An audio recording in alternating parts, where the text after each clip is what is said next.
Hello and welcome to another episode of the Talk of the League podcast. My name is Matt Smith and I've been joined by Jamie McCoy again. Jamie, how are you, my friend?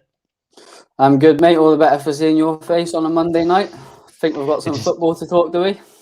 did you survive Storm Eunice or whatever it was called? Yeah, I did. Yeah, funnily enough, you say that. We went to the beach with a whippet yesterday, me and the missus, and we thought we'd sit down to some nice food, and there was like a torrential storm, and we were sitting outside. Luckily, we had a little bit of a roof and kept away. But even the dog was looking at me as if to say, "What are you bringing me out in this for?"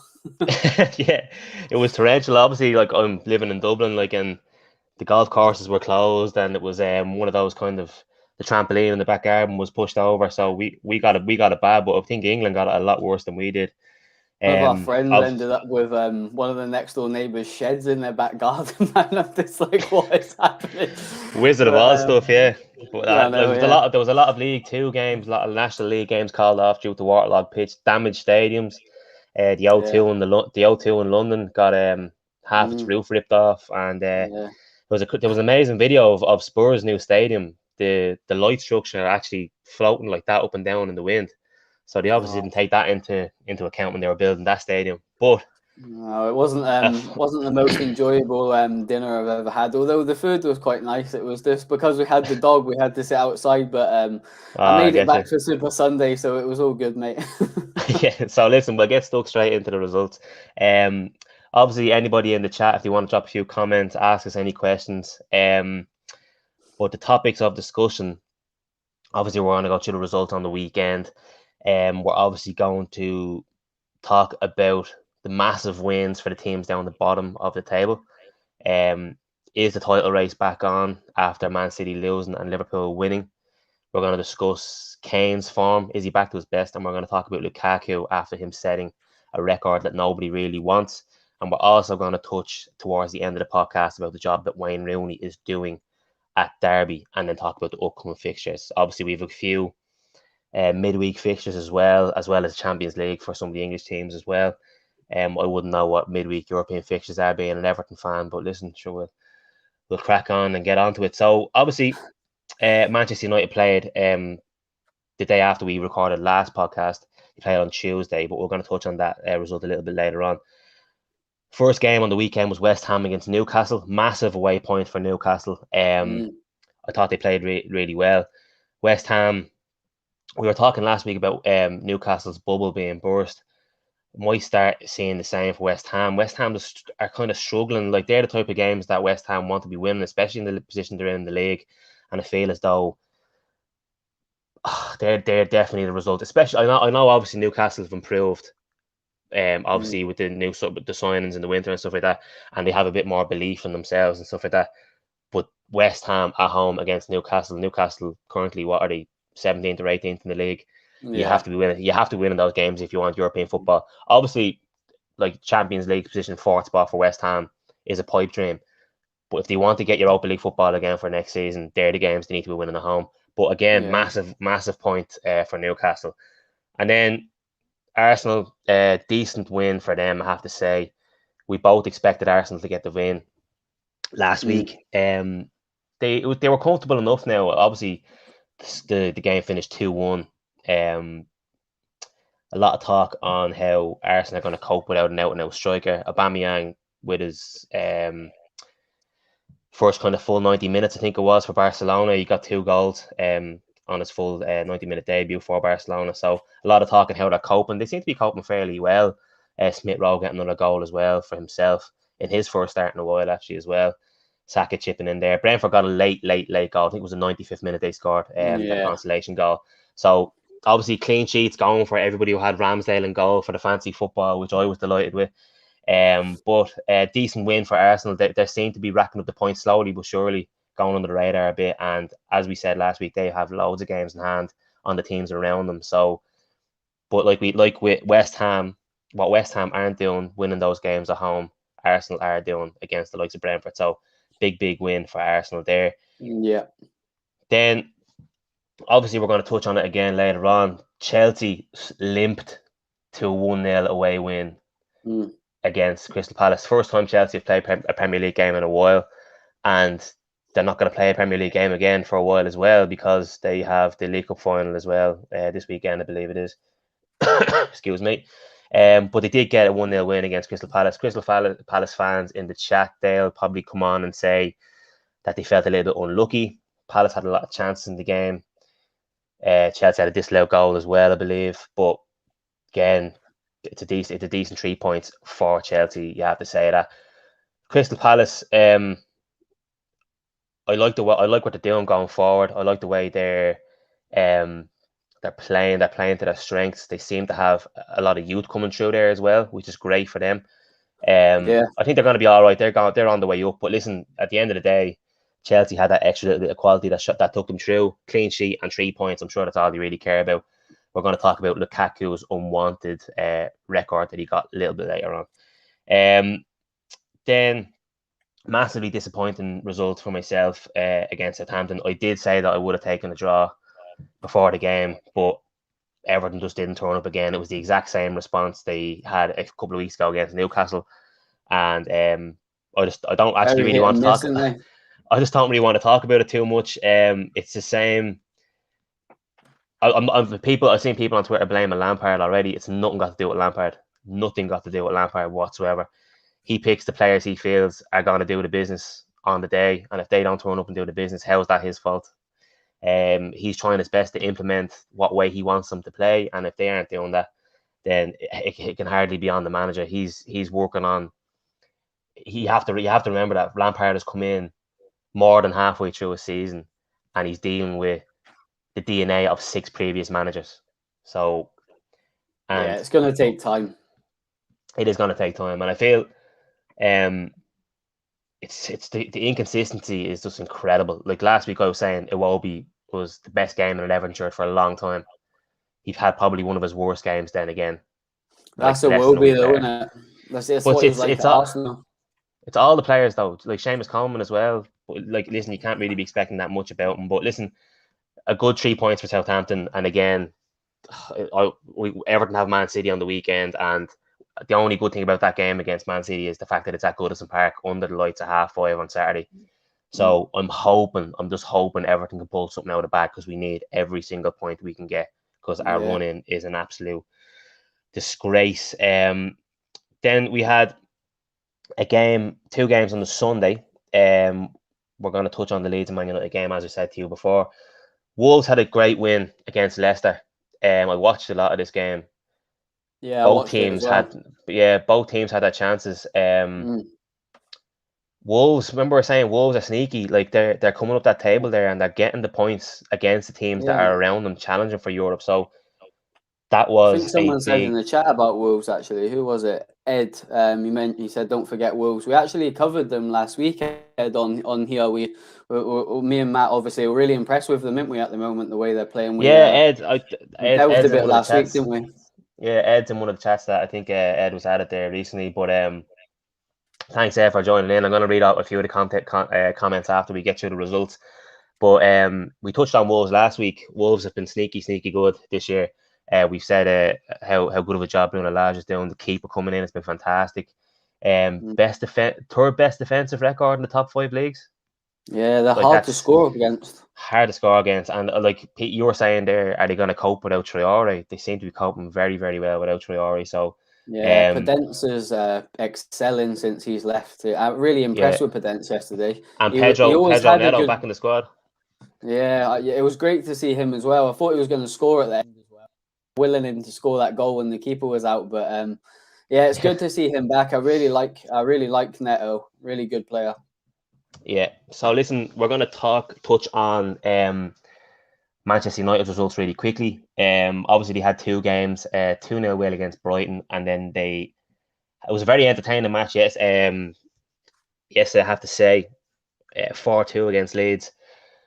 It reminded me of like an old school game where the pitch back in the 90s, when the pitch was in bits and the football was terrible, but there was tackles going in, the ball was barely moving, and it was more like Scott McTominay should have been sent off about 18 times. But I have to say, it was in terms of performance for United. We talked about it last week. We said these 2 matches were massively important in terms of getting points on the board. They needed 6 points, and they got 6 points. Now, Tuesday against Brighton, I don't think they deserved 3 points whatsoever. Brighton played very, very well. I think the dunk sending off was huge. I'm going to get your opinion on all that now.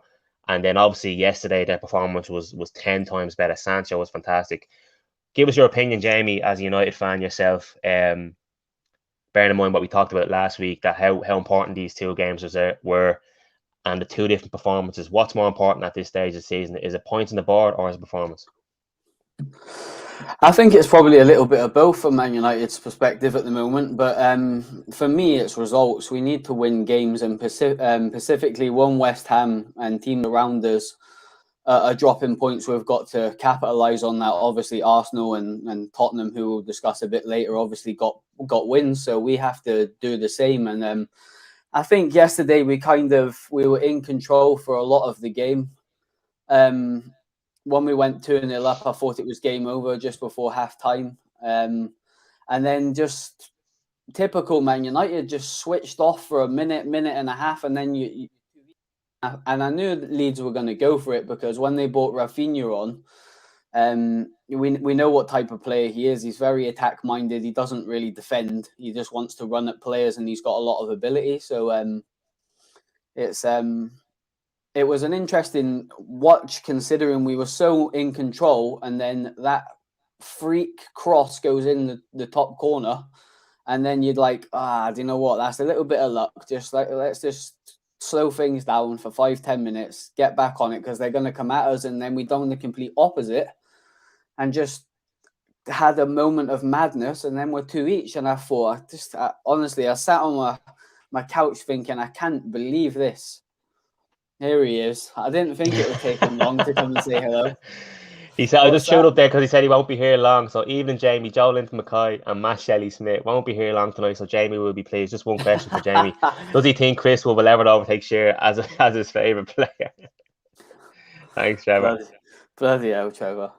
Well, listen, continue what you were saying, Jamie. Sorry about that. Sorry, always knocks me off guard. It's actually a shame, Trevor. I know you give me a lot of jip on here, but I actually do like having you involved in the comments. So it's a bit of a shame you got to go. Fair play to me. He's always here. He's here every week, and he's throwing in comments like that. So fair play to him. Thanks, Trevor. That's it. You better make the most of me while you've got me, Trevor, because I'm not on next week, unfortunately. But yeah, we'll catch you the week after. I'm sure you'll come back and give me some more stick anyway. Nah, I'm only joking. I hope you're well, mate. Anyway, back to football, Trevor. Yeah, so I was just sitting there thinking, this is not good enough, this, man. We've just shut off here, and now we're chasing the game in very difficult circumstances, pitch-wise. But we just stuck at it. I think Kino was in the chat I seen a minute ago. So good evening, Mr. Franey. And I agree with your comment about Bruno Fernandes. That's yesterday, and it was just that little bit of quality. We had a good chance with Elanga. He didn't take it. And you're thinking, are we going to rue these misses here? And then Fred comes on and does Fred thing, banging one into the back of the net. You don't usually see that from Fred, but I thought it was a good change at the time because the physicality of the game suits Fred. I just wasn't too keen on him taking Pogba off. I think my Twitter feed had a meltdown from all the Reds on there when Pogba came off, because I thought he was our best player. But in Ralph we trust, and in the end we got the job done, and it was great to see Elanga comfortable in front of goal and slotting that goal away just to kill the game, and showing Leeds the United badge at the end of the game. So that was also nice as well. So whoever hit him in the head with a coin, good one, because that badge pointing was for you, sweetheart. So yeah. Yeah, a quick word on the like you mentioned it there yourself in terms of the substitutions, bringing Pogba off. A lot of people were saying he had one of his better performances this season after 60 minutes. A Rolls Royce performance, I think I seen Kane saying there on Twitter yesterday. Turns out the substitution worked because Fred, like what a move he made in terms of I think if you played football before yourself, playing on a pitch like that for anything over an hour, it probably feels like extra time added on as well, like 120 minutes. So Fred came on, and you can instantly see the freshness in his legs, and like if not any player who had been on the pitch from the start wasn't making that run that he made. And fair play to him, like what a run, played it off, and then did the overlapping run, and you can see the Leeds players were just too tired to track him. So fantastic goal from Fred, from Fred's point of view, and a nice tidy finish from Malanga. The good thing about what we haven't seen from United over the past few weeks is a lot of people are saying first half Manchester United are great, second half they're terrible, and they're letting teams back in. Yeah, I'm sure yourself and a lot of United fans are happy that when the 2 goals did go in, because like you say, 2 goals in less than a minute, in the circumstances that they happened with the way Rodrigo's goal went in over De Gea's head, and the next goal within 30 seconds, any team would have dropped with the pitch the way it was. They would have been happy probably to take a point. But fair dues to United, they went on and won the game, which we haven't seen from United over the past few weeks and months. Yeah, that's it. I feel like we've created a lot of chances over the past, 3 to 4 games and not taking them. And it's nice to see that they're starting to go in. We've just got to be a little bit more rigid and hard to score past. And I feel like we'll start winning games that we're probably not winning at the moment. So it was positive. But do you know what it is as well? I feel like it's quite fitting to say as well, because he gets a lot of stick in the fan base as well. But I was delighted for Maguire yesterday. I've been, I'll be honest with you, Matt, like I've given him some pelters this season, and rightfully so, in my opinion. And it was nice to see him get on the score sheet yesterday. And obviously, it was a big goal at the start of the game that sort of set us on our way. But I was just personally delighted for him, and it was nice as well that that give us a good platform to sort of relax a bit, because I feel like United, as the game goes on, it gets a little bit more cagier, and there's more pressure on the team, whereas a nice early goal and then the second goal following, it just allowed us to calm down. But we've just got to stop giving away stupid goals. Like the Rodrigo one, that's just a freak. That's like pressing square on FIFA and it goes in. Do you know what I mean?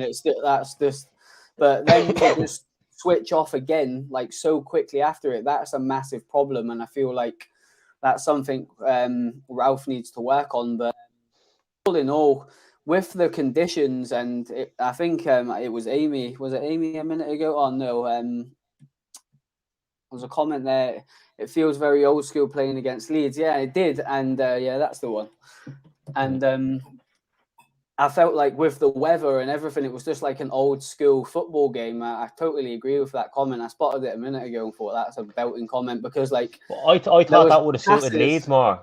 I thought that would have suited Leeds more than United, because I think obviously, yeah, but I thought that United's flair players wouldn't have been able to cope with the conditions and the caginess of being at Leeds and Ellen Road and stuff like that. But they did, in fairness to them. I thought it would have suited the Leeds players more, but it turns out it worked the other way.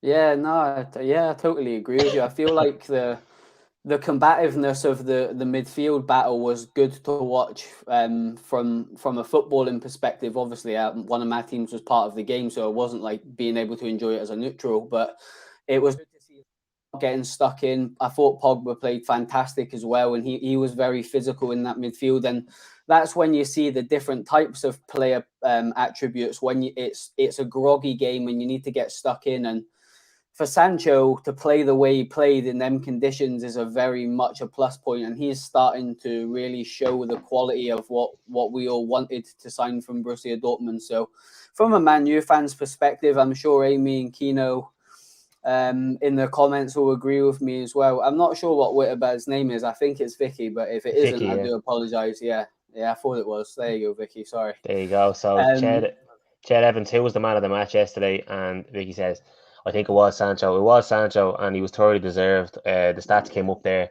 and he was number one across the board. And like you say,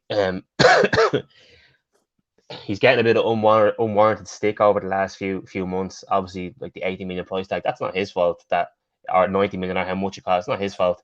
That's between Borussia Dortmund and Manchester United. But hopefully, for his own sake, and hopefully for Manchester United's sake, he can continue on in this vein of form. And start racking up the goals and assists for Manchester United, because they need a creative spark there out in the wings as well, especially with everything that's gone on recently as well. But listen, we won't go too further into that. We've 3 more results to get through. Guys, let us know your comments as well. what you thought of Manchester United's performance and what you thought about the next topic we're going to get stuck into now as well. We're going to quickly touch on two massive wins down towards the bottom of the table for Watford and Burnley. Watford away from home to Aston Villa on the Saturday at 3 o'clock. Huge win. Now I Didn't won't see lie, that coming. I didn't see it coming. But that's Watford for you under Roy. I will say it says a lot more about Aston Villa than it does Watford. Yeah, they're struggling a bit. They're struggling, and Bounce seems to have gone. They beat Everton a few weeks ago, and as I keep saying every week, that's not a hard thing to do. And ever since they've done that, they've really fallen off. And I'm raging because I needed Aston Villa to win that game as an Everton fan. But huge 3 points for Aston or for Watford. Emmanuel Dennis getting the goal with 10 minutes to go, massive for their survival hopes. I mean, everyone always says the teams that, everyone always says the teams down the bottom, if they can pick up points at home, they stand a good chance of staying up. But if they can nick 3 points away from home, that's massive as well. And the same can be said for Burnley. You said that you didn't see Watford winning 1-0. I definitely didn't see Burnley winning 3-0 away to Brighton. Yeah. Brighton, especially after the way they played, they were missing Lewis Dunk, obviously from the red card from the United game. But Burnley played really well in this game. 3-0 up. I mean, they were 2-0 up before half time, and they rounded off the win through Aaron Lennon of all players in the 70th minute. I don't know if it was a case that Burnley were absolutely fantastic or Brighton were just really poor. I was surprised how bad Probably Brighton were. Tale of both, I think. Yeah, I think Brighton just didn't set up right for the way Burnley played, and Burnley took full advantage of it. Weghorst gets his first goal as well for Burnley, which is good for them. And he got an assist as well for the second goal. So again, I'm not happy with that result, but I'm sure it's a massive 3 points for Burnley. Everton losing, Newcastle getting a point away from home, Watford winning, and Burnley winning. I'd be worried if I was a Leeds or a Brentford fan at the moment. And Everton with those three teams. Yeah, I feel like Hodgson and Dyche, they've been there, seen it and done it at this sort of stage of the season where they know that they're in a relegation battle. I mean, Hodgson's done it in the past before. I feel like they've got the know-how, and I think Weghorst could be an absolute masterstroke for Sean Dyche. I think when he settles, he's going to be a really good player. From what I've seen of him, and I didn't see the highlights of the Brighton game. I just really liked him at Wolfsburg. Like, I like the Bundesliga, and I was really impressed with him. I thought he done well for Holland as well. And to get him at Burnley, of all clubs, and the size of Burnley, to get a quality player like that in, I think he could be an absolute masterstroke of a signing in January. And it'll be interesting to see how he sort of integrates in that team. But from what I've seen of him already, he looks like a Burnley type of player. He's strong, he's big, he's tall, he's powerful, he can hold the ball up. And I generally think he's an upgrade on Chris Wood, to be honest with you. Yeah, it's definitely smart recruitment. Selling Wood for 25 million and spending half the money on basically a better replacement. It's yet to be seen whether he can keep them up. We did say last week that they had 3 or 4 games in hand on the teams above them, but that means nothing if you don't win the games in hand. So Burnley are going to come into a run of games here where they're playing Saturday midweek, Sunday midweek, Saturday midweek to make the games up. It's going to be interesting to see with their squad depth if they can cope with that. They've obviously got off to a good start. But like there's a little breakaway mini league there. Norwich, Watford, Burnley, Newcastle, Everton, Brentford, and Leeds. And I think the rest of them might be okay, but it's going to be very, very interesting to see if anybody drops in or gets themselves out of that little mini league down the bottom. I'm hoping it's Everton, but as I said, Man City this weekend, Spurs the weekend after that. It's not looking good for Everton. Brentford and Leeds, I think they just don't look solid defensively. And I think the one thing you'll probably get from Dyche and Hodgson is they'll probably be a bit more organised. They won't leak goals. They might not necessarily win games, but they might start drawing games. They might get the odd result like both teams got at the weekend that you just don't see coming. So it's such an interesting league. Like, there's so many different sort of aspects of, and this is why this show's a breath of fresh air to do every week, because it's like there's so much going on in one league. It's like crazy. Like, it's like there's so much to play for at every level of the table at the moment, whether it's fighting for the European slots, if it's the top four, if it's the relegation battle, if it's the Europa League places. There's just so much.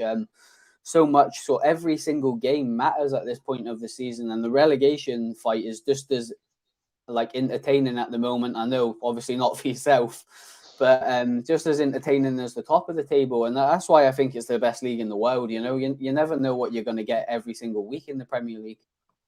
Yeah, it's like, and like you say, Vicky says there, it's interesting this weekend that it seems to have shaken up the league. It has done. Rach is in the chat there. Hi, Rach. And Vicky saying hello to Rach there. But yeah, obviously there's one more game to talk about this weekend, and we're going to have a chat about it because Liverpool winning 3-1 at Norwich, or against Norwich, put the pressure massively on the game on Sunday, which was between Man City and Spurs.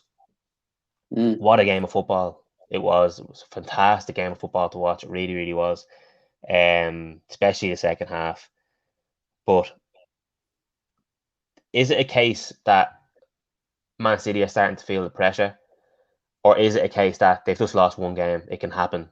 They're still going to win the next 13 games in a row or whatever. The pressure is still on Liverpool to win all their games. There's a big game coming up in terms of Man City playing Liverpool. It's at the Etihad as well. That's going to be a massive game. But like I said before, is it a case of Man City have just lost one game? It's not that big of a deal, or maybe are they starting to feel the pressure a little bit? I think it's probably the first one. I think there's been a lot made of them getting beaten. I think the issue is with it, they're that good that you just don't expect them to lose.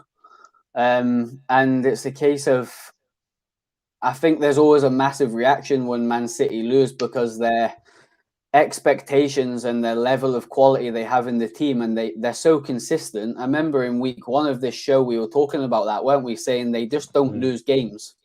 You know, they win the games they're supposed to win, and they obviously come a cropper at the weekend. But I feel like everybody gets so excited that Man City's lost that they think it's going to automatically go into a rolling sort of them dropping points, which I don't really see that. I think they've got too much quality for that to happen, as much as I would love to see it happen. But it's a case of just it's just a result for me.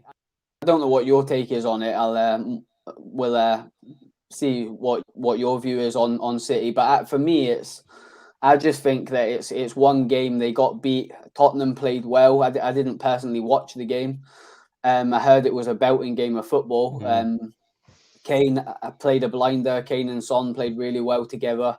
And it's just a game where Man City just come up short. But you know that when they play the Norwiches, the Burnleys, the Villas, they've got us in a couple of weeks as well. And I won't be confident that we're going to go in and win that game, especially at the Etihad. But I think everybody always automatically gets excited when City lose, but I feel like they're still more in control of that league at the moment. And I expect their quality to come through at the end of the season, and then they will eventually win the title. But I feel like from a Premier League perspective, it's quite exciting because if you look at Liverpool, for example, I know we'll touch on them in a minute, but losing what am I on about? Mane and Salah. Mala. You can call them Mala if you want, yeah. Lose both of them, yeah. It's been a long day. And then like they've actually stayed the pace with Man City and actually caught up more and like closed the gap a bit more with them two players getting to the final of the African Cup of Nations is a credit to the likes of the other forward players. I know you're a big fan of Jota. We've spoken about him last week, and it puts a little bit of spice onto it. And I think the Liverpool fans will obviously be delighted. Yeah, Grant, don't start.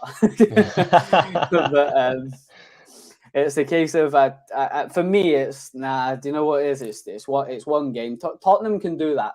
Like Conte can do that. He can rally the troops, and I feel like that type of game suits Tottenham a little bit. It suits Conte when his back's against the wall a little bit. And they put a performance in and got a positive result, which they needed. In an ideal world, it would have been better for my team if Tottenham dropped points, but it's a case of they didn't and they got the win. But not too excited. I'm expecting City to go back to winning ways next week. What's your take on City? Well, I hope they don't go back to winning ways next week because they're playing Everton. But They got Everton. yeah, but I think it probably is just a case of it makes it a little bit more exciting. I think everyone made a big deal of it that it was City's to lose a few weeks ago because they had that 11 and 12 point gap at the moment. Liverpool having 2 or 3 games in hand. Players away at the AFCON, they cope really well with the players away at the AFCON and stuff like that. Liverpool do have a little bit of strength and depth in terms of those players. They didn't before, but they do now in terms of having Minamino there. They brought in Luis Diaz as well. Oxlade-Chamberlain came in with a couple of goals as well while the boys were away over in African Cup of Nations. So in terms of the way Liverpool coped, you have to give them credit in terms of that as well, keeping tabs on them, because I think a lot of people, especially the pundits and stuff like that, were kind of saying Liverpool could drop points here when the boys are away, and Man City will just extend it. Now, Man City won all their games, but so did Liverpool. So it's just one of those things. One game, I don't think it's going to make that much of a difference. It definitely does make it more interesting. But again, like I say, if Man City win all their games from here to the end of the season, which we know they're more than capable of doing, Liverpool have to win all their games in order to catch them, and that includes beating Manchester City as well. So, but I do want to touch on Harry Kane. He was unbelievable in that game yesterday. Now, is he back to his best? Because before last night's game, he only had 5 goals in 21 appearances for Spurs this season. Obviously, he had the whole wanting to go to Man City during the summer. He wasn't let go. He didn't play the first couple of games for Spurs. He had a slow start to the season, pitching in with a couple of goals here and there. He definitely turned up last night. He's now on 7 goals for 22 appearances. I think he has 3 or 4 goals in the Cups as well. But he is on course to one of his worst goal-scoring returns for Spurs this season. Does turning up in a game like that last night and putting in a performance like that last night, does that put him back to his best? Or does it mean that he just wasn't showing up for Spurs in previous games?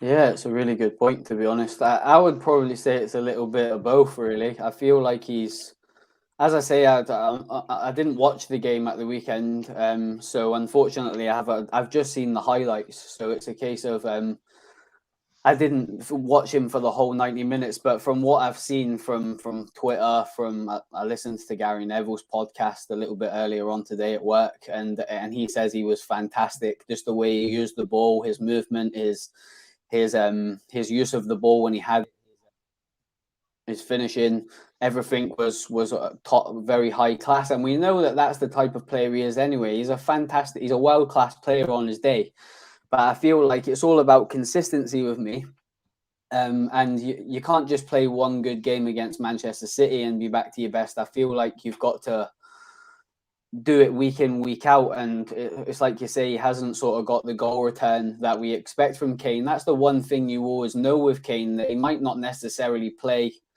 the best in a run of 10 games, but he might get 5-6 goals, so it's a case of I think it is about general all-round play, but without physically watching, I can't really dissect this performance yesterday, but from what I've seen of him this season, he looks like he's a lot more settled now with Conte. I don't know, maybe if it was a case of the previous manager, and I don't have any issues with I actually thought he'd done a great job at Wolves, but was he the right manager for Tottenham? I don't really think so. That type of manager coming in, when you feel like you want to go to the next level in your career, Kane was probably looking at that and thinking, wait a minute, this is like the ex-Wolves manager. But now he's working under a manager in Antonio Conte, who's won big trophies elsewhere, and managed big clubs and obviously managed the country. I think Kane's sort of warming to the fact of that. And all the top managers that have been at Tottenham, including Jose, they all sort of got a song out of Kane. So it's a case of I feel like he's buying into what Conte is trying to achieve, and he's working under a world-class manager, and I feel like that's really important. And he definitely seems a lot more settled now, because it was a little bit ugly in the summer, wasn't it, with the unrest and everything. And that I remember putting on my Twitter that they should just let him go. He is their best player, but they should let him go because he's an unhappy player. It's a problem in the dressing room. I always feel like Kane's game, enhances when the players around him play well, when Lucas is in form, when Heung-min Son's playing well. And that all helps him with creating chances for Kane, which we know, as I said a minute ago, he's going to score goals. So it's a case of, I feel like everything has to work in tandem to get the best out of Kane at Tottenham, goal scoring wise. But maybe it's a case of the other players are not playing too well at the moment, and he's stepping up to the plate, and that shows a world-class player. When you can drag your team through a period, and Tottenham haven't been great this year, they're a bit up and down results-wise, but they're there or thereabouts around that fourth place with us. So it's a case of that's a very interesting aspect to the league with West Ham United, Arsenal and Tottenham, and Wolves, they're going to need middle, Kane. yeah. If they're going to get in the top four, they're going to need Kane to consistently play at the level that he played at the weekend. I'm a bit gutted I didn't catch the game, because from everyone spoken to and seen, they said it was fantastic, and obviously yourself as well. What are you making of Kane? I think a lot of the English players are suffering a bit of a hangover from the Euros, to be honest with you. Yeah, I agree. Like Maguire, Luke Shaw, even Mason Mount and stuff like that, they haven't really hit the heights. Maybe they're all a bit leggy and stuff like that. This summer, with not having any championships to go to in terms of English call-ups or something like that, might do them a world of good, like getting that 5-6 week break. And obviously then you have the World Cup then in the winter. But I think Harry Kane is probably suffering a bit from the Euros hangover. I mean, they've probably played close to 100 games in the last year and a half, which is madness for a footballer as well. Like, so, Yeah. I do think he was a bit heartbroken over not getting the move away, if I'm honest with you. But at the same time, I'm surprised he hasn't hit form quicker. Bearing in mind, Spurs have just come off the back of 3 defeats as well in the league as well. So he hasn't really been turning up. I do think over the last 6 or 7 games he did miss Son, because Son was injured as well for that little stretch of time as Quality well. player, And Son. I think it's literally, as a duo, I think if one of them is missing, the other one doesn't perform. And Spurs I agree. they just don't look the same. Like, if Lucas Moura, even though Lucas Moura is a very, very good player, I still don't think there's that link up play with Moura and Kane like there is with Son and Kane. So there's a lot of aspects to it. Listen, Kane could go on a little bit of a goal scoring run, and who cares about the amount of goals he scores if he can propel them with a few important goals, like last night against the likes of Man City, against the likes of Manchester United in a few weeks' time, and get them up into fourth spot. I'm sure nobody will care, and if Kane does manage to propel them into that fourth spot, it will be a nice parting gift, because I do think he's going to move on in the summer. I I think it was will just be about to time. ask you that. I was I think it literally will be just about time, to yeah. put that one to you. Whether you think he'll push again. I feel like you're right as well. I totally agree with the England thing as well. I was actually going to mention that as well, but I do feel like there was definitely a hangover, even with Sancho, with ourselves. But you don't want that sort of melee in a pre-season for a player, you know. So I feel like Tottenham handled it quite well. They were adamant he wasn't going. They give him the break, and I've generally thought his career was over. I thought they need to move him on, but as I say, credit to him. He's got his head down. He's understood the situation that he ain't going. Maybe there's been a conversation between him and Levy to say, look, not ideal, but give us one more season. Can Conte talk him into staying? Is Conte going to be there at the end of the season if they don't make top four? I really don't know with that one. That's another interesting aspect to Tottenham. So one to watch, definitely.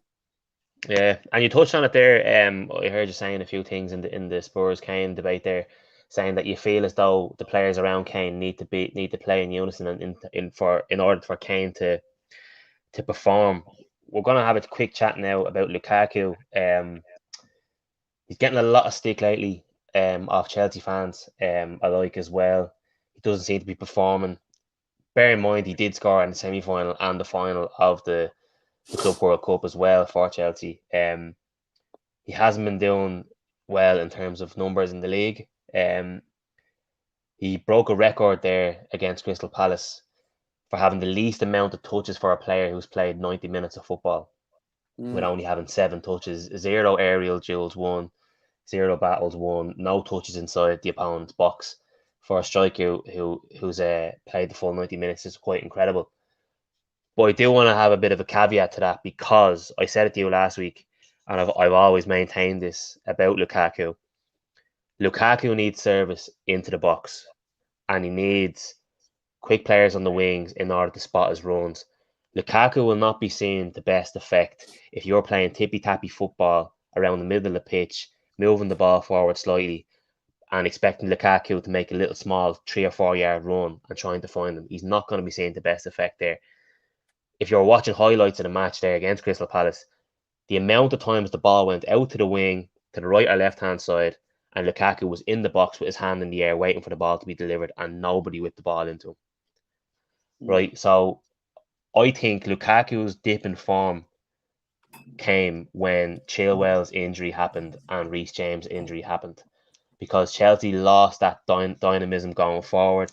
They lost the way they wanted to play. They wanted to play with that three at the back with the wings going forward, the wing backs going forward. Thomas Tuchel actually touched on it because he was asked about Lukaku in his press conference today, and he basically touched on it's unfortunate the injuries to Chilwell and Reece James because they were getting the tune out of them. Like Lukaku's, the amount of assists that they had for Lukaku's original goal tally at the start of the season was amazing.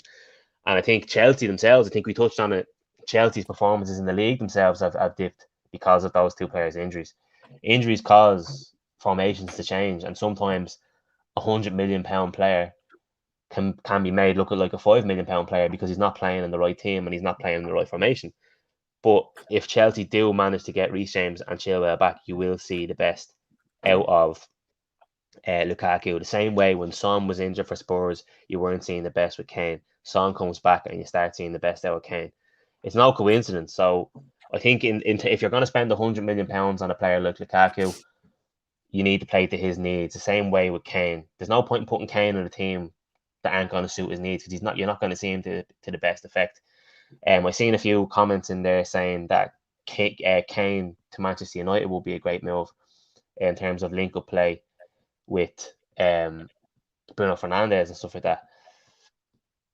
I'm not sure. I think Kane is going to go to one of the Manchester clubs, whether it be Man United or whether it be Man City. I think he's definitely going to stay in the Premier League because he wants to get that all-time goal scoring record. So I think he has, in order to get that, he has to stay in the Premier League. I think he's the only real player that's going to get close to Alan Shearer's record in this generation anyway. But yeah, that's kind of... I just think that Lukaku has been a little bit harshly treated. What do you think about the Lukaku situation with Chelsea? Because he's getting serious stick. Like I've watched a few streams there during the week and over the weekend, and Chelsea fans have had enough of him. Like, I've just got something quickly to add on. I've seen Keane's comment about Kane. I don't think United will go for Harry Kane. I think they're probably if they go down the Ten Hag route, I feel like he'll want a more sort of a more dynamic striker is probably the best word. And I think he'll go for someone like I'd like to see like a Jonathan David or someone like that. Maybe Isaac from Sociedad, someone that can run the channel, someone that's got a little bit more sort of pacey. I obviously I wouldn't be against seeing Harry Kane in the Man United top. Don't get me wrong, but I feel like it's just one of them big, massive signings again that's going to cost a fortune. And I feel like United have probably got to go down a different route in the summer recruitment-wise. I don't feel like they're going to have to bring in more than sort of 3 players. So we've got to sort of be a bit more wiser with regards to that. But anyway, that's a little bit by the by. But I just see that comment there. So I just wanted to react to it a little bit. You'll have to let us know in the chat if anybody agrees and thinks Jonathan David or Isaac would be a decent signing. If I know there's a few United fans tuning in, so do let us know if you agree with that. Yeah, in the chat there, where do you think Kane is going to end up next summer? Do you think he's worth 100 million? I think at the moment he is, but is it going to be a case that if it's 100 million and you give him a 5-year deal, is he still going to be the same player in 2 years' time? I mean, he's not exactly the youngest of players, but do you go out and spend 100 million on a player that is going to guarantee a 15 to 20 plus Premier League goals a season? Because to be honest with you, I think that's what United are lacking at the minute in terms of a number 9, number 10 getting those 15 to 20 goals a season. So in terms of creativity up front, I think Kane would suit Manchester United. I think he would suit Manchester United. But then again, he'd obviously he'd obviously score 15, 20, 30 goals for Man City as well, the way they play. So it's going to be interesting to see. I Can you think put up the a comment fans here? would love him. I think the United fan base would love him. I would love to see Harry Kane shirt for United. I just feel like he's a Man United type player. He's got a lot of quality and he's a deadly goal scorer, which we've lacked in the last for the past few years. Obviously, we've got Ronaldo, but his career is sort of coming to the end now. Anyway, I think we need like an elite goal scorer, like that sort of ice cold Van Nistelrooy type goal scorer. One chance, one goal, and I feel like with Kane, that's the type of player he is. But I feel like United have recruited big names for the past, I don't know, 3-4 years, and it's a case of it's not working. Like we haven't won a trophy in 5 years, so we've got to do something different this year. And I feel like we're in a more of a rebuild. I don't see United going and buying a Kane and a Rice in the summer and that's it, and trying to go again. So Just I just don't brushing see the that. comments here. Brushing the comments here basically agrees with you. He says, the age and cost made the Kane deal a no go for me. If he was the final piece to a puzzle, it'd be a different story. But we are far from that, and we've got many areas to address. So that's pretty Great much comment. basically what you're saying there as well. I just want to go back to Kane's comment here because it's a bit of an interesting one. Kane to Chelsea to replace Lukaku. I I could actually can't see see that it. potentially happening, right? No, but hear me out here, right? Lukaku will be up for going to Spurs if Conte's still there because of their link with Inter Milan. So I wouldn't be surprised. Will Kane go to Chelsea? That's a different story. But that Yeah. has a bit of a, in terms of value, maybe one club getting it at 10 million, 15 million here or there. But that will be one of those massive swap deals that you could see happening. Both players don't have to move houses, anything like that. So be an interesting one. But that's Brush is basically agreeing with you there as well in terms of needing to go out and there's different pieces to the puzzle. Kane comes in with we're 11 gone. We need an elite goal scorer in the summer. Fair enough. And Brush comes in. At this point, I see Kane just staying at Spurs unless Newcastle beat the drop and sell him on a project. I can see those number 9 nostalgic Shearer vibes. Evan Fahey comes in. I wouldn't want Kane at Chelsea, to be honest. And he also includes Give Me Haaland. Thanks for all the comments, guys. Really appreciate getting Yeah, stuck Evans a into Chelsea fan. That's interesting. yeah. So fair play to you getting stuck into the comments. Now I just want to go off field a slight bit. Obviously, this is a talk of the league podcast, but we're going to talk a little bit about a team and a person in charge of this team who's doing a job. And it's Wayne Rooney at Derby. Now, obviously, Wayne Rooney, Premier League legend, so I suppose there is a little bit of a link there. Just want to touch on the job that he's doing at the moment. Just going to give you the rundown of the league at the minute. Derby at the start of the season were given a 21 points deduction. They were given two separate points deductions, which totaled up to 21 points. They are currently on 21 points. So technically they've amassed 42 points this season, which if they hadn't have gotten the points deduction would have them comfortably sitting in 15th place in the league and not actually too far off the playoffs. You're talking a matter of 6 or 7 points. They're currently in the relegation zone, sitting on 21 points, 5 points off Reading, who are in absolute turmoil themselves. The fans are causing all sorts of ructions there. But then there is a 6 point gap to Hull in 20th spot. So it does look like, at the moment, Barnsley look like they're in trouble. Peterborough there on 21 points with Derby. Reading on 26 points. Now, the only thing with this is Derby on 21 points, but you have to remember they're technically on 42 points. So they're the form team out of the 4 teams at the bottom there. Now, Derby have been dealing with massive financial issues. I don't want to get too much into it because I'm not 100% sure exactly what's gone down. They're in a legal battle with Wickham. They're in a legal battle with Middlesbrough as well over what's going on. I think it has something to do with them not getting into the playoffs the year Derby got into the playoffs, and basically because of the misspent money, it stopped Wickham and Middlesbrough getting in, and they've basically settled all that with them.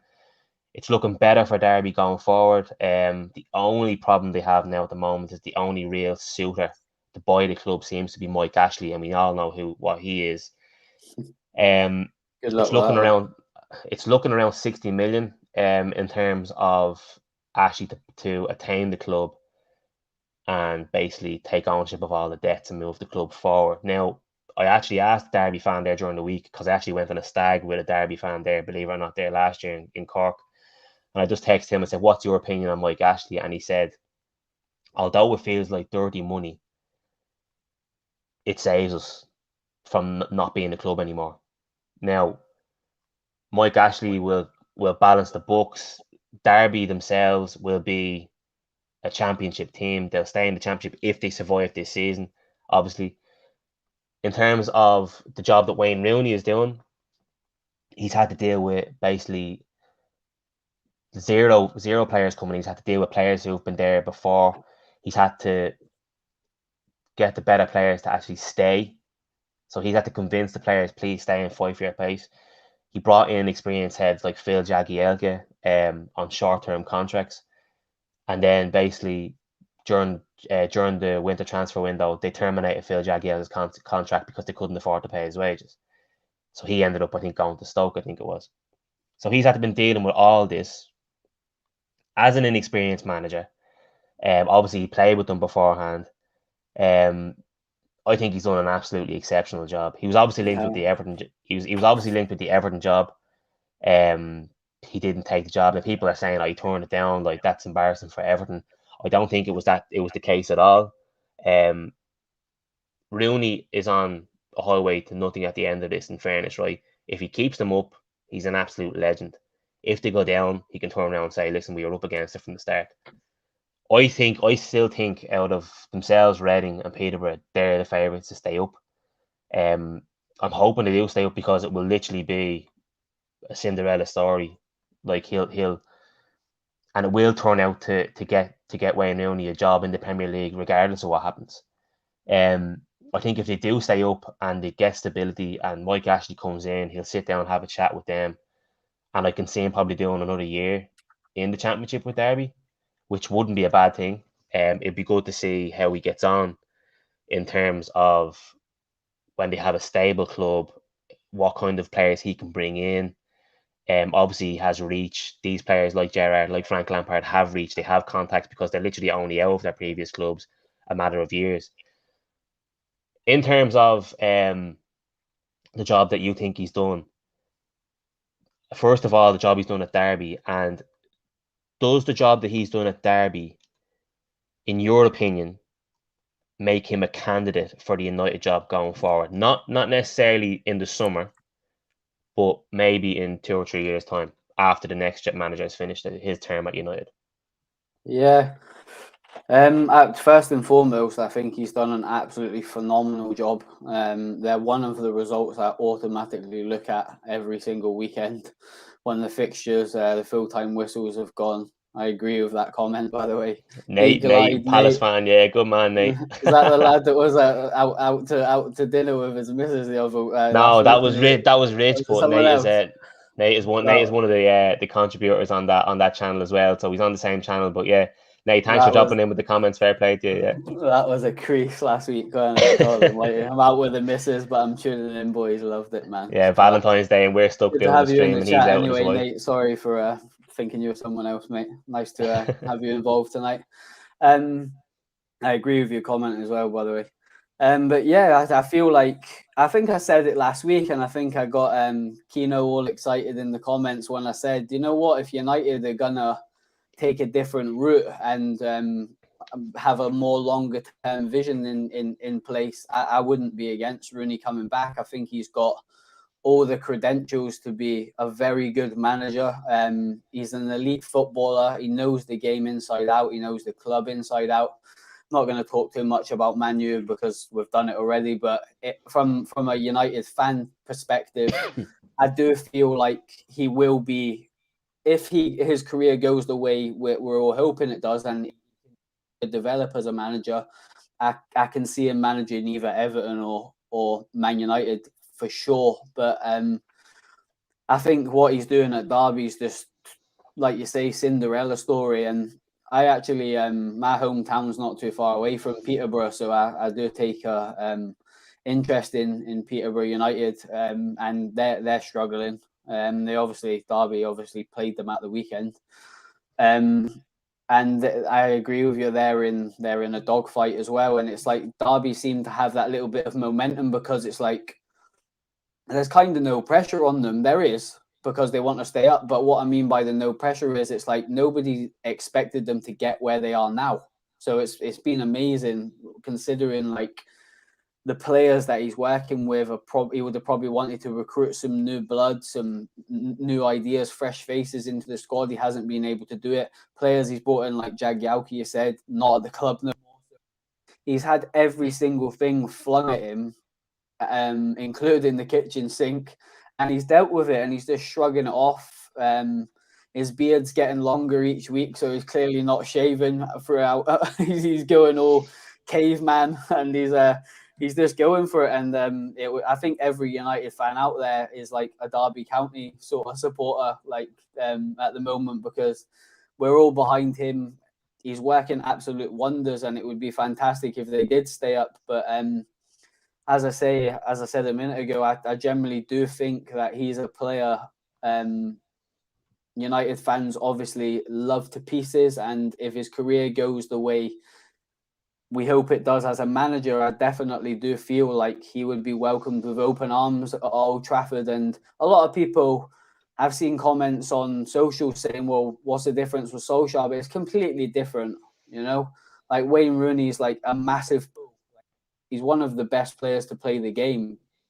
You know, that is United's leading goal scorer in history, you know, like, and it's a case of United fans absolutely dote on him. You know, they hold him in the same esteem as they hold Ronaldo, you know, so he's an absolute legend at the club, and I think the whole fan base would get behind that, and I feel like he would have the pull to get the players as well.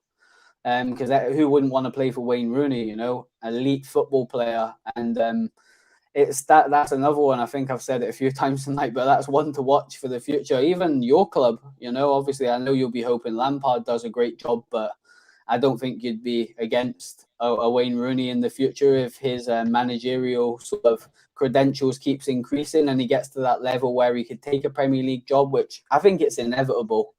But quick one on Mike Ashley. Not his biggest fan, as you can imagine, living 10 minutes away from St James's Park. But I do feel like against the books, I feel like he would save the club. They probably wouldn't have too much ambition, but they would sort of be a club. And it's like you say, if you spoke to Derby fans, they would probably take that at the moment. But that's one to keep an eye on as well. But yeah, absolutely fantastic job Wayne Rooney's doing. Breath of fresh air for Derby at the moment. Very difficult circumstances coming in. Lampard obviously done a great job. Then they went for Philip Cocu, who tried to bring this sort of Dutch style of football. Didn't work. Finances have just been dragged through the mud, which someone said earlier. Nate from Eagle Eyed, he's just ran the club into the ground, and he's dealing with every single setback possible, and he's just getting on with it. And as I say, cavemanning through and doing a fantastic job. So yeah, big up Wayne. Yeah, all-time United and England leading scorer and the GOAT United player. Fight me, Kane says. But yeah, I agree with everything you said there. I think at the moment, and even maybe in 18 months' time, managing Derby in a situation that they're in at the moment, like you say, there's no pressure on it. There is certain pressures on it. Obviously, there's a pressure to stay in the league, and I think obviously if Derby were on 10 points now and they were rock bottom of the season or rock bottom of the league, there wouldn't be any pressure on them. But the fact now that he's 2 wins away from getting out of the relegation zone, phenomenal. That's where the pressure is now, though, because it's basically like they've done all the hard work now. Now it's to see it through. Managing Derby in that type of situation is completely different to managing the expectations at a club like Manchester United.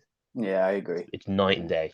So, like if you like managing Derby where there's very little expectations, to go on and managing Manchester United, especially in 2 or 3 years' time, when Manchester United are hopefully, as United fans will probably hope, that the boat has stopped rocking and they're comfortably in the top 4 and they're starting to challenge again. Is Wayne Rooney going to be the manager in 2 or 3 years' time to bring him in to actually challenge Man City, Man City, Liverpool and Chelsea for the title? It remains to be seen. And like I said, I think the best thing for Wayne to do next year, if Derby do stay up, would be remain at the club and see if he can take them a step forward and get them into the playoffs maybe next year. Because what a story it would be for Wayne to take over that job and in the space of 2 or 3 seasons get them from certain relegation to promotion into the Premier League. It'd be fantastic. It really, really would be fantastic. I think there's But a lot said for him as well, that he's been so loyal to them, and I feel like loyalty in football just doesn't really exist nowadays. yeah, Everyone sort of try to one up, and that's football. It's a short career, playing wise and managerial wise. You the door, so I do get that big opportunities you can't turn down. Like Lampard's a prime example. When he was at Derby, he had them playing really good football, nearly got them promoted, and then jumped to Chelsea, which is a massive jump. I feel like Rooney could like look towards someone like maybe a Gerrard and look at his route. I'm not saying he needs to go to Scotland, but I think the level of the Scottish game, if you're not Celtic or Rangers managers, is very difficult, and they've got 2 very settled managers in Pochettino and Van Bronckhorst anyway. And the level of the other teams, I don't know if Grant's listening, but he's an Aberdeen fan, so he hounds me for this one, but it's such a massive drop-off. I feel like Gerrard wouldn't have went there if it wasn't for Rangers, and he got them at the right time. And it's like, I feel like he's got his move now to a bigger level, but everyone's sort of automatically linking Gerrard with the Liverpool job. But he's actually trying to make strategic moves in his career, and I feel like Rooney could probably benefit from doing that. Say me, Keane, Vicky, I'm sure, Amy, if she's still listening, Rach, Mark, I'm sure we would all love to see Wayne Rooney in a United dugout, but that's you mentioned it there with Steven Gerrard. Like, if Steven Gerrard doesn't do a good job at Aston Villa, will he be wanted at Liverpool? Do you know what I mean? He spent a lot of money at Aston Villa so far. Obviously, he's only there a few months and stuff like that. But he spent a lot of money, and he's not necessarily doing well. With the money spent, Aston Villa will be hoping, like they've already spent the majority of the Jack Grealish money, and they haven't necessarily improved their position in the league whatsoever. If anything, they've gone a little bit backwards. So yeah, I think Gerrard is obviously the natural replacement for Jurgen Klopp in 18 months to 2.5 years time. Obviously it'll be a case of when Jurgen wants to go, and I think Gerrard would be stupid not to take it. He's had the experience in Rangers. He'll have 18 months to 2.5 years experience at Aston Villa, but he still has to do a job at Aston Villa, because Liverpool aren't going to take him if he's struggling with Aston Villa as well. Do you know what I mean? So it's one of those interesting. Like I think obviously it's massive pressure in it, like going in a Liverpool job for Gerrard. Like, can you imagine the person that has to sack Steven Gerrard if it doesn't go to plan? And it's the same with Rooney. Do you know what I mean? Chelsea didn't mind doing it with it. Well, Chelsea didn't mind doing it with Lampard. I mean, you have to. At the end of the day, it's a results-based business. But it's I think though the ex-players, especially the younger ones like Lampard, Gerrard, and obviously Rooney now coming up, I think they already have that extra step in the ladder because of who they are. And that's just the way it is. Job as well, isn't they? Yeah, exactly. And I think modern day football as well, like it's you can see in the training sessions that Lampard's taken now, it's going to take time for them to implement it. He's coming at the wrong time. I just wish Lampard had maybe came in November when the results really started to deteriorate for Everton, giving them that extra few months, and giving them the whole transfer window in January. But it is what it is. I still think Everton have too much juice to go down, but a lot can change over the next few weeks. I mean, I didn't think Burnley and Watford were going to win on the weekend, and they did. So it's a strange league. But listen, we're an hour into this podcast now. We're going to get stuck into the upcoming fixtures. We have a lot of rearranged COVID fixtures during the week.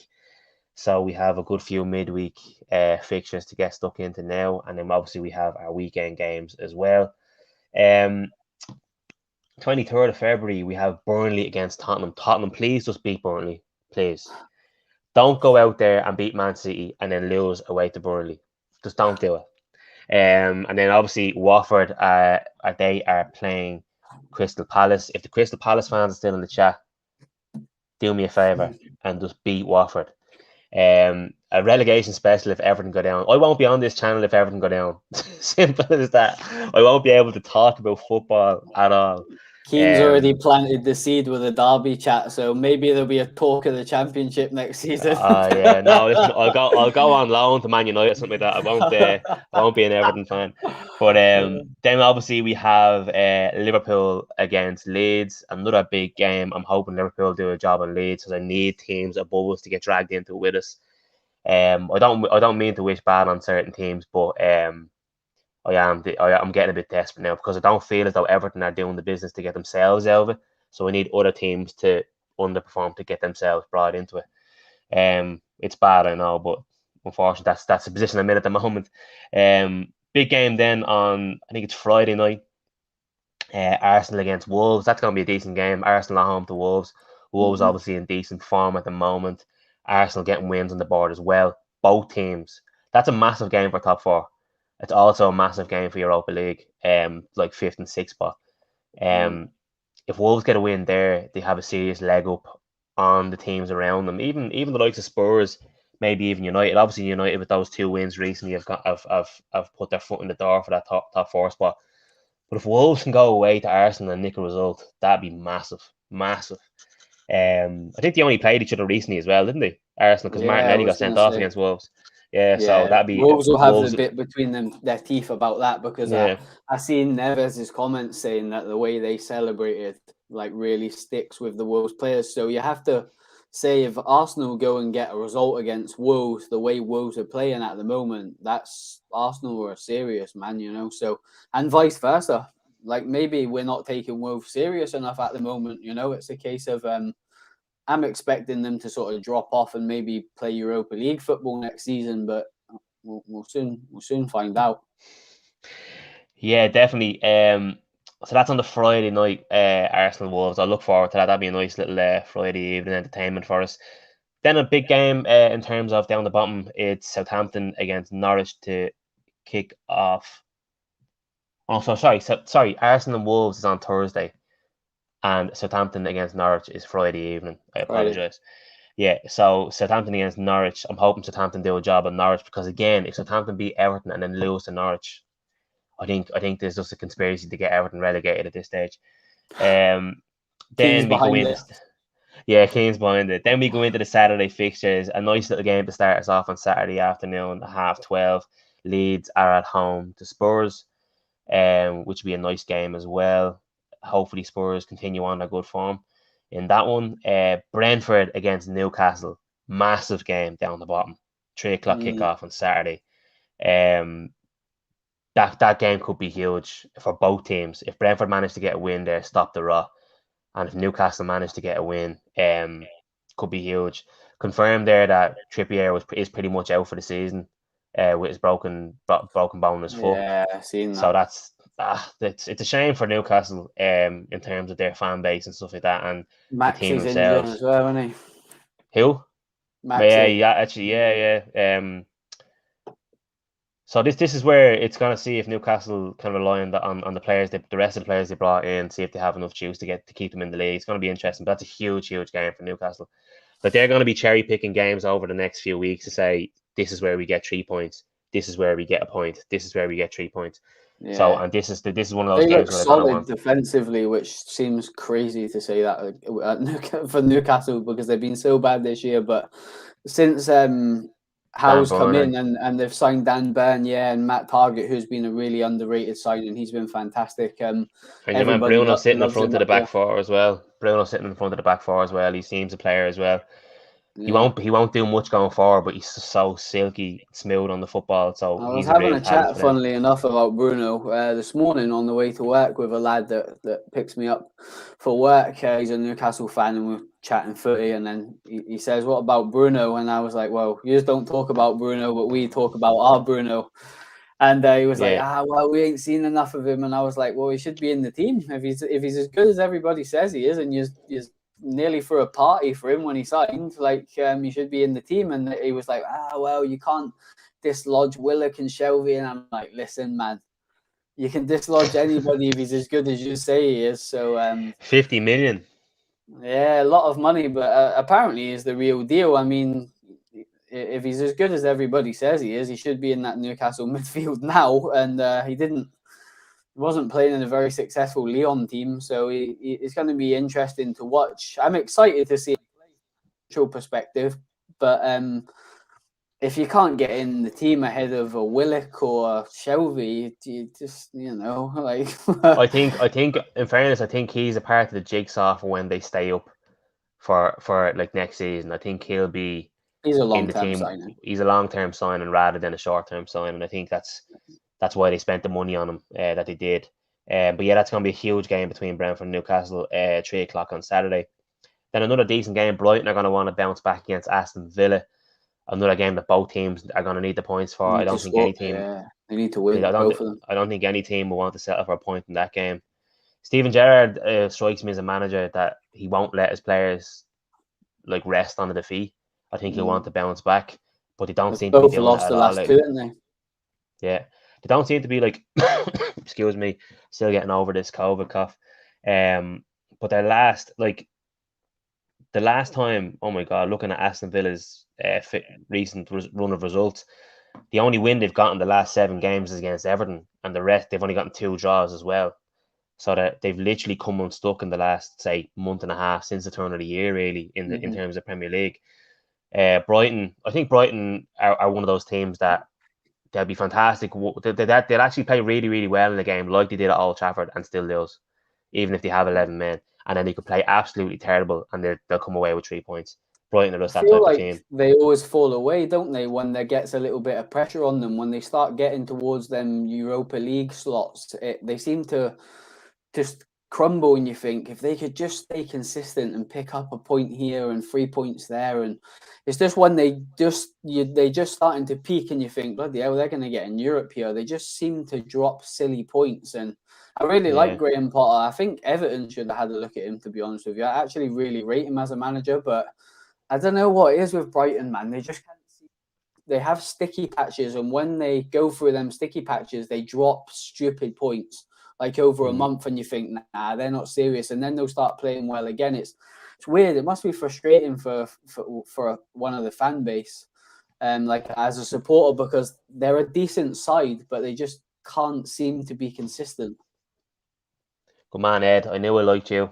I knew I liked you from the moment I I've started just seen texting that. you. But looking at Brighton there in the league, they're on 33 points. They're actually 6 points behind Spurs now at the moment. So that Burnley defeat in the weekend was massively damaging for their European hopes.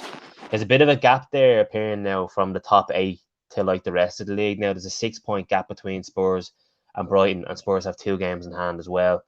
So there's a bit of a gap appearing there now. So we kind of have the top 8 race there. We have the middle of the table and the bottom. So there's kind of a three tier platform there happening there. But again, Brighton are going to want to get back to winning ways. I think if Aston Villa get a win over Brighton, you're looking at. I don't think Brighton or Aston Villa will be anywhere near European football. I think it will be the likes of Spurs, Wolves, West Ham, Chelsea, Liverpool, all them kind of teams ahead of them will be fighting for European football.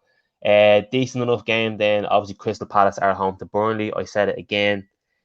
Crystal Palace, please do me a favour and do the business over Burnley, because I don't feel like Everton are going to beat Man City, which is the 5:30 kickoff on Saturday evening. Quick word on this game from an Everton fan's perspective.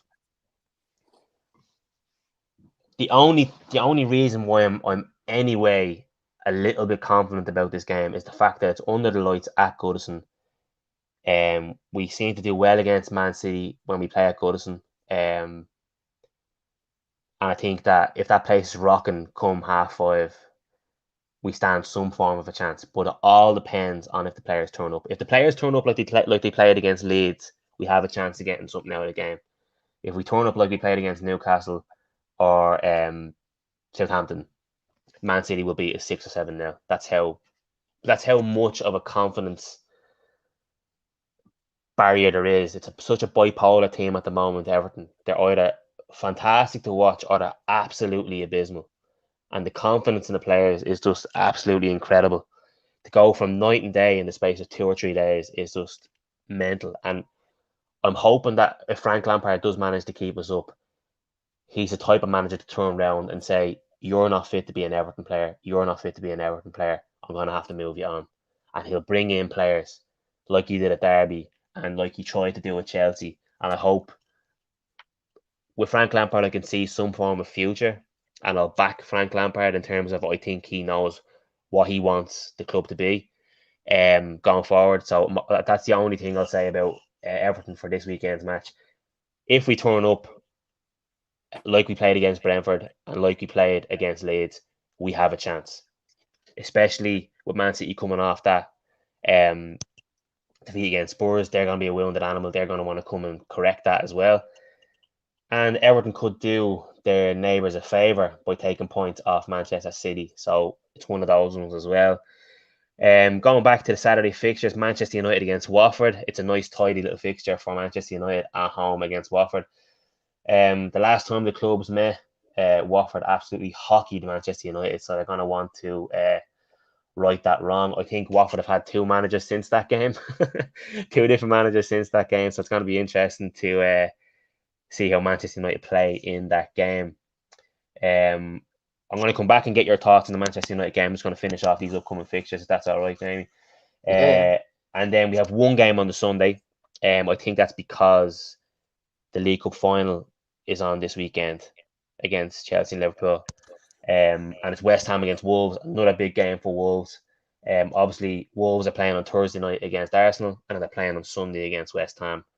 Massive games. Like, if Wolves manage to get 4 or 6 points out of them games, it's huge. Big games for West Ham as well, obviously as well. But West Ham come unstuck a little bit in the last few weeks in terms of results. I think we were talking about it in the chat. It's who wants that fourth spot, who wants that fifth spot, who wants the sixth spot. If a team goes out and gets it, they'll get it.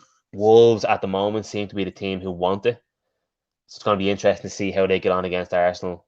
Arsenal, again, are a team that seem to want it. Man United over the last two games are a team that seem like they want it, although granted they were a little bit lucky against Brighton, in my opinion. I don't know about what you think. But going back to that Manchester United game against Watford, how do you think they're going to set up? How do you think they're going to play? Is this a type of game that you maybe give Ronaldo a rest? Do you rest a couple of players, or do you literally say, we need the 3 points, play our strongest team? I think, yeah, I think we need the 3 points. We should be beating teams like Watford considering their position, but they're like fighting for their lives at the moment. So it's a case of it's going to be a difficult game. It's going to be probably quite a scrappy game. Just see Reece drop in there. Nice to have you with us, Reece, this evening, mate. Hope you're well. But yeah, it's just like every single game from now until the end of the season for United, it should be a cup final. That's the mentality the squad need to have if they're going to get into the top four, which is going to be really difficult to do. There's a lot of good teams in and around that position at the moment that we've discussed tonight. And it's all about consistency. That's my favourite way. Get used to that one, Matt, because it's like they just need to be consistent now, and if we need to win ugly, we need to win ugly. It's a case of I think it's going to be a scrappy game. They're going to be up for it. They're going to be physical. We're going to have to implement our game and hopefully take our run of form into that fixture and get the 3 points. But it won't be an easy game. They're fighting for their own reasons as much as we need the points for our season going forward. So be a really difficult game. They'll be in our faces. They'll be aggressive. They'll be physical, and they'll look to us to get us into their game. Their sort of rugged. You know what you're going to get with a Roy Hodgson team. They're going to be very physical. They're going to be very structured. They're going to be organised, and it's up to us to break them teams down and implement our game on that. So I'm confident we can get the win, but I don't think it's going to be as easy as it would be a neutral looking at the table and thinking, well, that's an absolute banker for United, because we don't know what United's going to turn up and we don't know what Watford's going to turn up. In like 9 times out of 10, United should beat Watford, but a one-off game with such big expectations for both ends of the table, it's going to be a very competitive game, and hopefully we can do the job. I'm confident that we've started taking our chances. If we can be a little bit more capable defensively, a little bit more rigid, harder to break down. I feel like teams play through us far too much, and They obviously got a result against us earlier on in the season, which was a little bit embarrassing. We were going through a bit of turmoil then, so hopefully we've put that behind us. But yeah, I'm expecting a tough game, mate, at Old Trafford. So it's a case of I'm more than confident that we should be able to get the job done. But as I say, anything well when you're playing teams that are literally in dogfights and clawing for every single point. So yeah, interesting game. Yeah, it's going to be like if United get the win against Watford, that'd be 9 big points in the space of 10 days for Manchester United. So it's going to be huge in terms of confidence. Watford are going to have a bit of confidence with that 1-0 win against Aston Villa during the week as well, or on the weekend, sorry. And but these are the games that United need to win. If United don't win these games at home against Watford, they don't deserve top four, and that's just the simple be all and end all of it. That's it. That's the podcast. Hour and 20 odd minutes there. Thanks everybody in the comments so far. If you haven't already, please give the stream a like, share it with your friends. Thank you so much for all your comments so far. Just seeing a comment there from Andrew Williams come in. He came into the stream late. Derby without points deducted would be 15th. He's done really well under the circumstance, but let's get into a bit of perspective. I agree with you to a certain extent, Andrew, but the circumstances that he was under were extraordinary. It wasn't just the case that he had a 21-point deduction and he had the exact same squad that was there the season before. He had youth players, he had players who were well into their 30s who played in the Premier League 10 years ago. And like Phil Jagielka is well into his touching 40 nearly, and he was their best player. So that's the type of circumstances he had. And to get 42 points out of a team like that, under the circumstances, under all the financial burden over his head, literally not knowing if Derby are going to exist while training on the training pitch, going forward for a match on the weekend. In fairness to him, well, not only him as well, Wayne Rooney, you have to hand it to the players as well who have turned up and backed the manager and gotten them into a position where they could potentially survive. So you have to give them all the credit in the world. And it's gonna be interesting to see how it plays out over the next 10 to 12 games for Derby. I hope they do it. It'd be a great story. And it'd be a great story for Wayne Rooney obviously as well. But listen, that's all we've had for this week. Obviously, Jamie, you won't be here next Monday, so we're gonna have to get a super sub in for you. And to say before we wrap it up here on the weekly Armchair Sports Talk. No, obviously, yeah, you just hit the nail on the head. I've got a dentist appointment next week, so unfortunately, won't be able to make the show. We'll be back on the Monday after, but really enjoyed episode 3 tonight, mate. We've had lots of discussion, but just a massive thank you to everybody that's getting involved in the show. Like, there's so many comments coming through now from when we started in episode 1 a couple of weeks ago. So I feel like people are starting to get interested in what we're doing. The interaction's been fantastic. So keep coming, keep supporting. There's a lot of good people behind this platform that put a lot of work in. Obviously, me and Matt are just the face of a channel, but there's much more that goes on that no one else sees. So do show some love and subscribe to the channel, and like and share the video. Give me and Matt a follow on our socials. We're both on Twitter. I think our names are on the screen as well. So if you don't have us on there, get us over there. And as I said last week as well, keep saying at the end of every show as well, massive thank you for everyone getting involved. And if you want us to discuss anything, obviously I won't be able to do it next week. Matt will, and the super sub that we have lined up. If you wanted us to discuss anything going forward, a specific team or a specific moment over the weekend, hit us up on our socials, give us a DM, and we'll put it in the channel. But massive thumbs up to everybody getting involved. Superb. Yeah, I really appreciate everybody who's getting involved. I appreciate yourself as well, Jamie, as well for your insight on everything. And like I say, it's a Talk of the League podcast. It's not the talk of Everton or United. We obviously do talk a little bit about Manchester United and a little bit about Everton in more detail because they're the teams we follow. It's only natural. But we do feel like we will try, and we have tried, to give other teams a bit more detail, a bit more highlighted notices and stuff like that. I mean, we talked about Burnley and Watford today, and not many other podcasts would talk about two teams in the relegation zone. like we have today. So, Yeah. like you say, if anybody wants to come into the comments, even now, or anybody wants to send a tweet or a DM to the Talking League or the Weekly Armchair Sports Talk Twitter page, my Twitter page there, you can see at Smithy2, Jan McCoy 1989 as well. If anybody wants to send us direct questions or anybody wants us to talk about a certain team, then we're more than willing to do that. As I say, we just like talking about football. So yeah, that's everything. Jamie, thanks again for getting stuck in this week, No, and best of absolute luck with pleasure, your mate. Enjoy seeing you once a disappointment. week. And Don't miss me too much next Monday. I'll try not to, mate. Leave me already. What do you like? But I know, yeah, we've got an adequate replacement. He's much better looking than me anyway. So, you mustn't be talking about Kane then.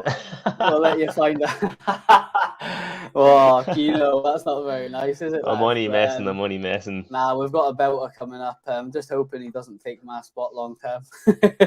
But it'll be good to catch up with you the weekend after, mate. Have a good week anyway. Everybody in the comments as well. Have a lovely week.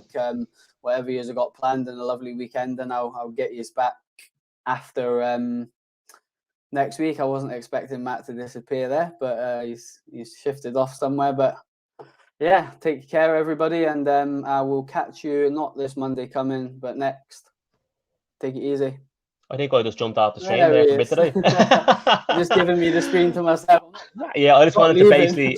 I was gonna put the Titanic music behind you there as well while you were talking, just to kind of add a bit of effects to it. But now, listen, thanks so much for everybody who's gotten involved. This is a big part of my Monday, mate. So I'm pretty gutted that I'm not going to be on next week. But we'll do it all again the week after, mate. And pleasure to see you as always, mate. Take it easy anyway. Same to you, Pat. And listen, I've been Matt Smith. He's been Jamie McCoy, and that was a Talk of the League podcast.